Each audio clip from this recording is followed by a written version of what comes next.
11월도 어느덧 마지막 주가 되었습니다. 그죠? 11월 지나고 12월, 그죠? 1년의 마지막 시간이 올 거고요. 또 12월에는 또 많은 행사들이 있고, 여러분들 가족과 또 1년을 마무리하면서 많은 꿈들을 꾸실 것 같은데요. 11월 비즈니스에 있어서 9, 10, 11, 한 분기가 지나가게 됩니다. 여러분들 비즈니스에도 도움이 되시는 시간들, 그런 계획들, 그런 것들 꾸우셨으면 좋겠고요. 제가 월요 메시지에 첫째 주는 행복하기, 둘째 주는 비즈니스적으로 성장하기, 세 번째 주는 건강하기, 마지막 주는 지혜를 쌓기.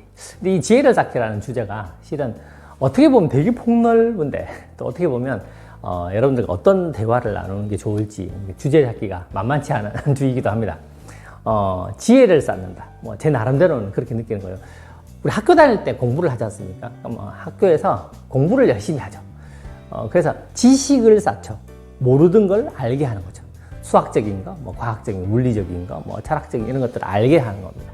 근데 그 많이 아는 것과 그 아는 것을 실제 삶에 적용하는 거는 약간 다르지 않나요? 약간 다른가요? 많이 다른 거예요. 그렇죠? 초반기에 뭐 10대, 20대 때는 지식을 많이 쌓는 게 좋은 것 같아요. 물론 그때도 지혜를 쌓으면 너무 좋고요. 하지만 30, 40대 넘어가면서 특히 5, 60대에 넘어가면 지혜로운 사람들이 아름답지 않습니까? 지식이 많은 사람이 좋아 보이나요? 그렇지 않고 지혜로운 사람이 더 좋아 보이지 않습니까? 그 얘기는 뭐냐면 지혜롭다라는 것은 지식이 많다가 아니고 통찰력, 전체가 어떻게 흘러가는지에 대한 개념을 이해하고 어떻게 컨트롤하느냐에 대한 부분을 알고 있다는 경험을 통해서, 물론 경험이 없고 간접적인 경험을 통해서 아는 것도 정말 지혜로운 건데요. 제가 이 비즈니스 하면서 여러분들에게 알려드리고 싶은 이번 주 그 폭넓은 것 중에서 하나, 지혜를 쌓는다. 우리가 가족을 구성해서 살아갑니다. 뭐 인류는 그렇게 계속 이렇게 역사적으로 그렇게 흘러왔으니까요. 여러분들도 아마 그 분위기에 따라서, 아랍에 있는 어떤 사람들은 뭐 히잡을 쓰고 이렇게 하지 않습니까? 인도에서는 절대 소를 먹지 않아요. 뭐 이런 것들처럼 뭔가 이렇게 그 문화에서 이렇게 흘러오는 게 있는데, 우리는 가정을 이루고 결혼을 하고 아이를 낳고 이렇게 살아갑니다. 그 부분에 있어서 실은 관계가 되게 중요하죠. 사람은 사람과 사람을 통해서 삶을 만들어가기 때문에, 그죠? 호랑이는 지 혼자 살아요. 그래도 사자는 그래도 몇 마리 이렇게 뭉쳐 다니는데, 왜냐면 너무 들판이 넓기 때문에 사냥해서 살아남는 방법을 넓히려면 혼자서는 좀 어려우니까 그렇게 할 것 같고요. 호랑이는 혼자 다녀요. 하늘 나는 독수리도 혼자 다니는 놈이 많거든요. 아주 좋아요. 그런데 사람은 사람과 사람들 속에서 뭐 어울려서 무엇인가를 하면서 살아가요. 그러다 보면 무슨 일이 생기죠? 관계가 생깁니다. 그죠? 부부 관계가 생기고, 부모와 자식 간의 관계가 생기고, 나와 내 아이와의 관계가 생기고, 형제 자매의 관계가 생깁니다. 관계가 생기는데 그 관계 속에서 우리는 가끔 이런 경우가 있습니다. 특히 내 배우자 같은 경우에 이 배우자가 이래줬으면 좋겠다라는 생각을 하시죠. 여러분들도 하시죠. 저도 합니다. 이래줬으면 좋겠다고 생각하는데, 그쵸? 20년째 안 돼요. 어르신들 얘기 보면 30년째 안 돼요. 우리 배우자가 이렇게 해줬으면 좋겠다고 생각을 하는데 그게 안 되잖아요. 그 얘기는 뭘까요? 그렇게 할 수 없다라는 거예요. 무슨 얘기냐면 어떤 사람을 우리가 바꿀 수 없다라는 거예요. 제가 이 비즈니스를 하면서 절실히 느끼는 부분인데요. 그 사람을 바꿀 수 없어요. 물론 아주 어린 아이에게 잘 교육을 시키면 좋은 습관이 생기고 하지 않습니까? 그렇게 하면 그 아이가 이제 앞으로 살아가는데 도움된다고 이렇게 막 교육을 하는데, 그건 아주 어릴 때 얘기고요. 얘들이 요즘은 좀 빠른 것도 12살? 15살 넘어가면요. 내 말을 안 들어요. 내가 뭐라고 얘기를 하잖아요? 그럼 자기 나름대로 내 말을 해석해서 자기 경험을 반영시켜서 자기 나름대로 무언가를 해요. 나는 A라고 얘기했는데 이 친구는 A-A2-로 넘어가서 뭔가를 하고 있는 거죠. 자기만의 뭔가가 생기는 거예요. 근데 이게 나쁜 건 아니에요. 자기가 없으면 어떻게 되죠? 자기가 없는 거죠. 누군가가 시키면 시키는 대로만 한다면 그 노예의 삶이잖아요. 좋아요. 그렇게 넘어가면 좀 얘기가 길어지니까. 그래서 우리가 누군가에게 관계를 통해서 행복한 삶을 살고 싶은데, 문제는 뭐죠? 뭔가를 자꾸 요구하면 그게 이루어지지 않는다라는 거. 그걸 여러분들께서 진심으로 아셨으면 좋겠어요. 그래서 제가 비즈니스적으로 우리는 또 특히 사람과의 관계를 통해서 비즈니스를 하다 보니 스폰서, 파트너 뭐 이런 것들이 막 생기잖아요. 그래서 어떻게 하죠? 자꾸 뭔가를 이렇게 제시하고 안내하고 이렇게 하는데 제가 상담을 할 때 내가 누군가를 바꿀 수 없다. 그래서 그 사람을 바꿀 수 있는 거는 세상에 두 존재밖에 없다. 하나는 자기 자신, 또 하나는 누구요? 하나님. 하나님과 자기 자신 이외에는 그를 바꿀 수 있는 존재는 없다라는 거죠. 설사 사랑하는 부부 관계라 하더라도 불가능하다는 거죠. 아예 그걸 생각도 하지 말아라. 그럼 뭐 내가 그 사람한테 그럼 아무 말도 하지 말라? 아니요, 그건 아니고요. 그러니까 영향은 미치세요. 하지만 그 영향에 의해서 그가 변하기를 바라지 말라는 거죠. 좋은 영향을 미치는 건 좋은 거니까요. 근데 기대하지 말라는 거예요. 근데 사람이니까 어떻게 기대를 안 하고 또 할 수 있겠습니까? 하지만 여러분들이 마음을 그렇게 내려놓으실 수 있다면 여러분들이 더 행복해지는 거예요. 그리고 여러분들이 훨씬 더 마음이 편해지시고 유연해지시는 거죠. 내가 우리 아이한테 오늘 너 게임을 너무 오래 하고 있는데 지금 3시간째 하고 있어요. 그래서 그러면 눈 아파 이렇게 얘기를 해요. 그러면 얘가 빨리 중단하고 쉰다든지 책으로 돌아가서 공부하는 이렇게 원해요. 근데 내가 그렇게 오랫동안 하면 눈이 아파. 목은 안 아파? 이렇게 하죠. 걔는 괜찮아요. 이렇게 하잖아요. 무슨 말이냐면 내가 그 아이에게 무슨 기대를 가지고 이야기를 하지만 걔가 어떻게 하길 바라지 말라는 거죠. 무슨 말씀인지 아시겠죠? 이게 되게 쉬우면서도 어려운 부분인데 이게 되고 나면 그러면 내가 어떻게 바꿀 수 없으니까 그 부분은 그냥 그러고 살아야 되냐? 가 아니에요. 바꿀 수 있는 방법도 있어요. 대신 그 사람을 직접적으로 내가 뭔가 말을 통해서 혹은 영향력을 통해서 바뀌지 않는다라는 거죠. 한 예를 들면 제가 옛날에 상담해 줬는데 이제 부부 관계가 있어요. 근데 처음에 이제 비즈니스 본인 여성분이 할 때 남편분이 그거 해봐라 이렇게 했죠. 근데 시간이 막 지나요. 근데 자꾸 이게 딴지를 건대요. 그 말로 그렇게 상처를 주는 거 있지 않습니까?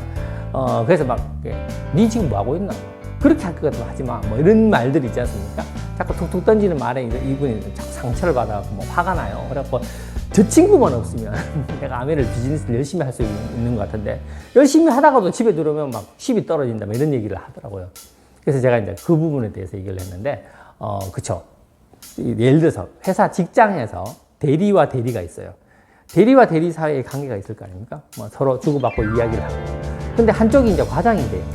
그럼 관계가 이게 바뀌지 않습니까? 관계가 바뀌어요. 그건 왜 그렇게 되죠? 내가 그 사람한테 나를 과장으로 대우해줘가 아니고요. 내가 과장이 되었기 때문이죠. 근데 봐요. 내가 과장이 아니고 부장, 이사가 됐어요. 그럼 이 대리는 나한테 어떻게 할까요? 완전히 다르게 하죠. 이렇게 바꿀 수 있다는 거예요. 무슨 얘기냐면 제가 그 파트너가 당신이 실제 결과를 내고 연말 보너스를 받고 여행을 가고 핀업하면 그 남편의 대응이 달라질 거라는 거죠. 물론 그 부분에 있어서 아니 난 그렇게 하고 싶은데 집에만 들어가면 자꾸 씹을 떨어뜨리니까 그렇다. 근데 여러분들이 그 부분에 영향을 받기보다는 여러분들이 원하는 것에 더 몰입하고 집중하실 수 있다면 레벨이 높아지면서 그 남편이 이야기하는 게 달라질 거예요. 충분히 달라지거든요. 그럼 어떻게 되죠? 관계가 바뀌게 되죠. 바꿀 수 있어요. 어떻게 바꾼다고요? 나를 바꾸고 나를 성장시킴으로 인해서 관계가 바뀌면서 바뀌는 거예요. 이게 가능하다라는 거예요. 그거 말고도 많겠죠. 우리 아이들. 그죠? 물론 사례가 워낙 많아서, 우리 파트너 중에서 한 분이, 내일은 내가 우리 딸한테 아무 말도 안 할 거야. 너무 속상해. 뭐 이렇게 하시는 분이 있었는데, 제가 그러지 말고 얘기를 해보라 했어요. 아이를 바라보는 관점을, 지금 우리 딸이 막 사춘기예요. 사춘기니까 너무 고집부리고 막 이렇게 하지 않습니까? 근데 되게 예뻤던 시절이 있지 않습니까? 그냥 한번 떠올려 보세요. 그리고 그 딸을 그렇게 쳐다보고 그냥 미소 짓는 거예요. 왜? 내가 기억이 나니까. 걔가 5살 때 이렇게 했을 때 너무 기뻤어. 그 모습을 보고 그 아이를 쳐다보는 거죠. 물론 처음에 한번 그렇게 했을 때 우리 딸이 엄마 너무 가식적인 미소 아니야? 뭐 이렇게 할 수도 있어요. 괜찮아요. 거기 상처받지 마시고 여러분이 하고 있는 걸 계속해요. 그럼 이 친구도 바뀌기 시작할 거예요. 뭐냐면 내가 바뀌면 그가 대응하는 게 바뀌는 거예요. 내가 A 하면 이 친구는 자꾸 B 하는 거예요. 근데 내가 A 안 하고 A-나 A2-로 바뀌어요. 그럼 이 친구도 B나 B2-로 바뀌는 거죠. 무슨 말씀인지 아시겠죠? 그래서 여러분들께서 관계에 있어서 지혜로움, 특히 이 부분에 있어서 아마 속도 많이 상하실 거고, 특히 인간은 답이 없어요. 직장을 그만두는 사람의 95%는 왜 그만둔다고요? 일이 고돼서, 돈이 적어서가 아니고요. 관계가 힘들어서. 아메 비즈니스에서도 마찬가지입니다. 여러분들이 제일 힘들고 상처받는 것이 어떤 것이죠? 그렇죠. 관계가 힘들어서. 그런데 이 관계에 있어서 수많은 부분의 테크닉이 있습니다. 그래서 제가 이 비즈니스를 만나고 가장 좋았던 책 중에 하나가 카네기 인간관계론이거든요. 그 카네기 인간관계에서 관계를 어떻게 유연하게 만들어 갈 건지에 대한 정말 좋은 지혜로움들이 많이 있는데요. 우린 이곳에서 그런 것들을 엄청 많이 배우지 않습니까? 그런데 가장 중요한, 내가 저 사람을 바꾸려고 하지 않고 내가 대응하는 방법을 바꿈으로 해서 상황을 바꿔가는 훨씬 더 지혜로운 방법을 선택하신다면 여러분들이 여러분 스스로도 마음이 편해지시고요. 관계도 바뀜을 느끼실 거고요. 대신 목표가 있으시고 막 이렇게 가는데 그럼 내 파트너가 안 움직이면 나는 언제 핀업하지가 아니고요.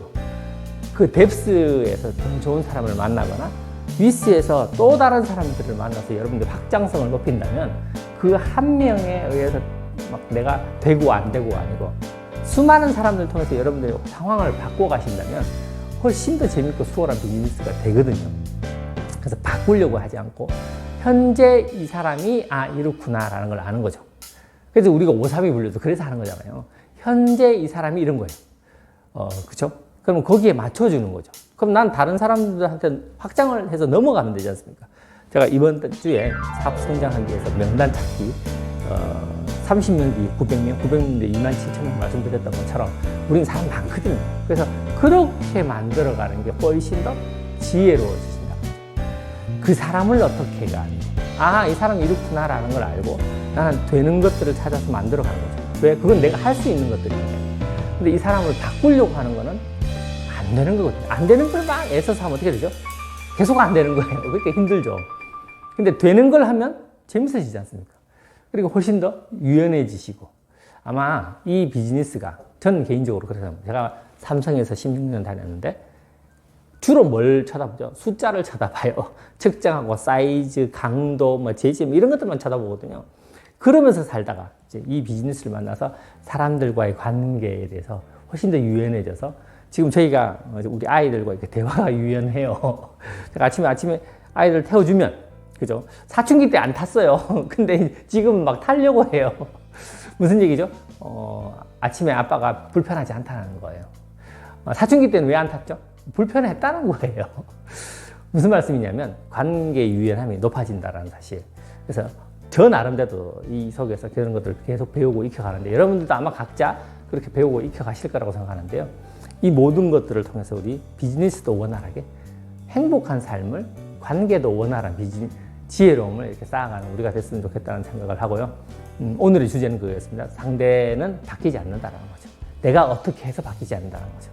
그러면 그런 상대에게 내가 대응하는 방법을 바꿀 수 있는 지혜로움이 있다는 거죠. 박쥐 리듬이 그렇게 얘기하더라고요. 내가 내가 저쪽에서 무엇인가를 했을 때 내가 그 다음 액션을 하는 공간을 열어놓아라, 이렇게 표현하시던데 그것도 좋은 생각입니다. 여러분들이 지혜로움을 이 속에서 각자의 방식으로 쌓아가신다면 훨씬 더 현명하고 멋진 삶이 될 것 같고요. 이렇게 늙어가면 저의 70, 80이 좀 더 멋있지 않을까라는 생각을 하는데 여러분은 어떻게 생각하세요? 11월 잘 마무리하시고 또 더 뜨거운 12월을 한번 맞아봅시다. 항상 여러분들의 소중한 꿈을 응원합니다. 화이팅입니다.